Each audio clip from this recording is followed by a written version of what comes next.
man. Oh, sorry. Hey everyone, today on Garden Fork, we're gonna revisit our attempt to smoke food. After our smoked salmon debacle or whatever, but that's like burnt. One of our viewers, Mike, whose name I can't pronounce, much like mine, Mike sent us a link to Alton Brown's website, and on his TV show, he smoked salmon in a cardboard box. And also on YouTube, there's a link to a little video clip of Alton Brown's show showing how he did this. So of course, I immediately saw that, and it's very low tech and simple. So I got all the materials together, and today we're gonna smoke salmon in a cardboard box. So oh, sounds appetizing. It's great. It's really, really cool. We're gonna make salmon. We're gonna see what happens. I'm not quite sure what'll happen, but this will be fun. All right? It's gotta be better than last time. It's gotta be better than the last time.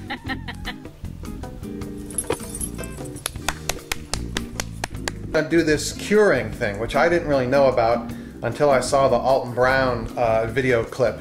And then I found this website by these three guys. It's called the3men.com. So what you do is you brine the salmon for this will probably be about an hour, and then you cure it. So what you do is you basically put it on a rack, the rack you're going to put in the cardboard smoker, put it in an area where the flies aren't going to get to it. I'm probably going to use the screened-in porch here, and point a fan at it, and you basically kind of air dry. It's almost like aging meat, maybe, I don't know. Then you put this fan on there, and then after a while of that, it creates what's called a pellicle, which is kind of like a dry, crusty coating. And then we'll put it in the cardboard smoker today. So this is gonna be fun. So we have our salmon right here, and what I'm gonna do is I'm gonna cut the salmon into like 2 or 3 inch strips, because when I buy it in the store, you know, we'll use it in a salad or a sandwich or something, and it comes in these shrink-wrapped kind of strips like this wide, and I think that'd be easier because you can freeze it. And also that means that the brining time is less, and I think the smoking time will be less as well. So this will be good. So I'm going to cut this into like 2 or 3 inch pieces. You should use a really sharp knife for this. A sharp knife is essential for this. So the brine I'm going to make, I'm kind of doing a mashup. On the web, I went to the 3men.com, and they had a neat recipe. And I also got a bunch of emails from people. Tim sent me his recipe.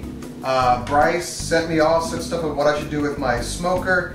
Adam sent me a bunch of information. And Mike, whose name I can't even pronounce, like mine, sent me the links to the cardboard smoker. So thanks for all that. So we're going to make our brine with a recipe I'm going to kind of wing here, and we're going to let these soak for about an hour, hour and a half. Put it in the fridge, by the way. When it's put it in a pan, put it in the fridge. Okay, so what we've got here is we've got 2 quarts of warm water. I'm going to put in a cup of brown sugar. Oop. I'm going to put in a half a cup of kosher salt. You can use regular salt, it just can't be iodized salt. I'm going to put a tablespoon of cinnamon in. Some other recipes called for allspice or nutmeg. I didn't have any, so we're going to use cinnamon. They also called for nutmeg powder, and I didn't have any. Garlic powder. I don't have any garlic powder, so I'm going to use just some crushed garlic. A couple of glugs of lemon juice.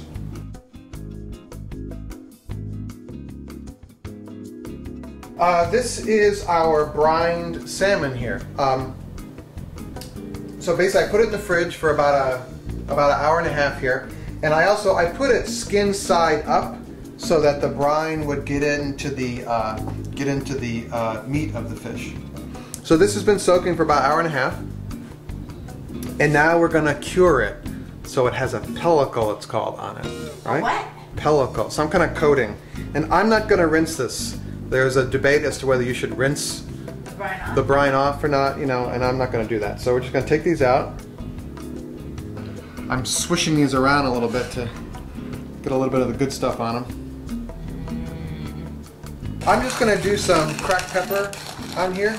Now we're going to do our curing. Now we decided to do the curing on our side porch because it has a lot of air circulation and it has screens because you don't want bugs getting on your food. Oh, is this the new use for the yogurt containers? This is a very good use for your yogurt containers. So I save all the yogurt containers Thinking I'll think of a use for them. What do I think about that? We have a lot of them. Hello. Okay. Okay, so now these are, there's a lot of air circulation through here, but what I read was they suggest putting a fan on them. So we have a little fan right here. Whoa.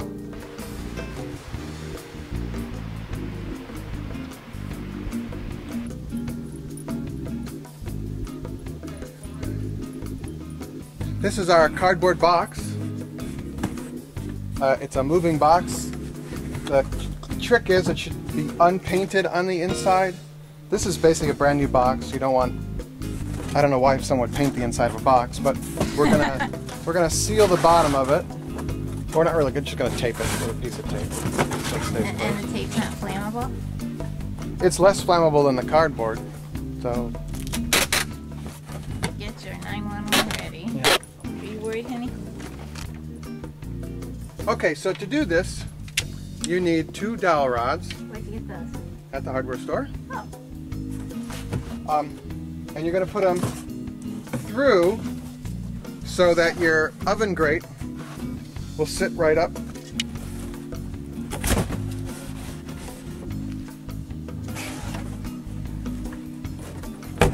Ah! This is your smoke chamber. It's crooked. That's okay. This is an electric skillet. Where'd you get that? Ace Hardware, I got this from.